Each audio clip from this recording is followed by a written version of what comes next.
Kalau kue bulat yang satu ini pasti kenal dong, fams. Di Sukabumi, mochi biasa dijadikan oleh-oleh khas. Kue mochi ini, fams, dibuat dari tepung beras ketan dengan isian kacang tanah. Rasanya manis dan teksturnya kenyal. Biasanya, mochi dipasarkan dengan wadah anyaman bambu seperti ini, fams. Katanya sih, fams, mochi menjadi kue tradisional dari negeri matahari terbit, Jepang. Bahkan, mochi biasa dibuat saat ada perayaan tradisional Mochitsuki atau Tahun Baru Jepang. Dulu nih, fams, mochi sering dikonsumsi para petani Jepang saat musim dingin tiba. Kue mochi dipercaya bisa memberikan stamina tambahan untuk menunjang aktivitas di ladang. Mochi juga kerap dibawa sebagai bekal ketika berperang nih, karena praktis saat dibawa. Oh iya, fams, nama mochi katanya berasal dari bahasa Jepang, yaitu motsu, artinya menahan. Maksudnya sih, kue mochi dulu dijadikan persembahan dari dewa untuk menahan segala mara bahaya, termasuk serangan musuh. Meski begitu, mochi sebenarnya berasal dari negeri tirai bambu Tiongkok. Gak cuma di Jepang aja sih, masyarakat Sukabumi juga kepincut sama mochi loh, fams. Tuh, lihat aja, toko oleh-oleh di sini banyak yang menjual mochi. Lama-kelamaan, variasi mochi juga semakin berkembang. Masyarakat Indonesia membuat mochi dengan isian aneka rasa, fams. Misalnya mochi keju ini nih. Bahkan ada juga loh mochi yang dijadikan isian roti. Kelihatannya enak banget nih. Kalau mochinya udah jadi, tinggal bikin adonan rotinya aja deh, fams. Bikin roti mochi masih sama kok dengan pembuatan roti pada umumnya. Bahan utamanya ada tepung terigu dan ragi. Fams, ragi ini berisi mikroorganisme.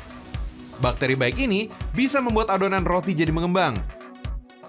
Adonan roti juga harus pakai tepung terigu dengan protein tinggi agar mengembang sempurna.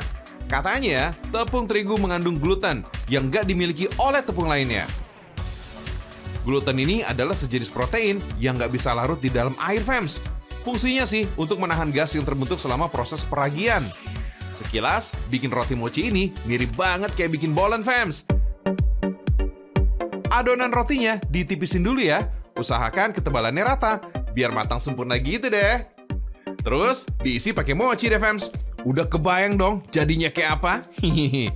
Kudapan ini menjadi panganan roti mochi pertama yang ada di Indonesia loh, fams. Diciptakan tahun 2018. Roti unik ini cuma bisa didapat di Sukabumi aja deh, fams. Widih, kreatif banget ya. Wait, fams, jangan ngiler dulu. Roti mochi ini masih harus dimasak dengan cara dipanggang. Gak lama kok, sekitar 7 menit aja. Atau sampai warna roti berubah menjadi kecoklatan. Nah, tinggal ditata di dalam box aja. Ada 10 potong roti mochi dalam satu kotak, fams. Setiap hari, sekitar 120 box roti mochi ini dibuat di sini. Kalian mau membelinya? Datang aja, fams, ke toko roti di Jalan Keramat, Kota Sukabumi.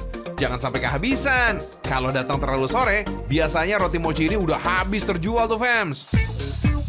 Di sini ada 2 macam roti mochi yang bisa dipilih. Roti mochi berwarna hijau ini isiannya kacang berlapis karamel. Harga jualnya Rp35.000 per box.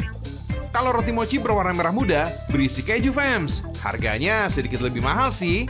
Satu boxnya dibanderol dengan harga Rp40.000 aja. Meskipun udah dikreasikan, ciri khas mochi ini nggak hilang loh, fams. Masih ada tekstur kenyalnya yang berasal dari tepung ketan. Rotinya juga lembut. Apalagi kalau disantap ketika masih hangat. Meleleh di mulut. Wih, mantep banget.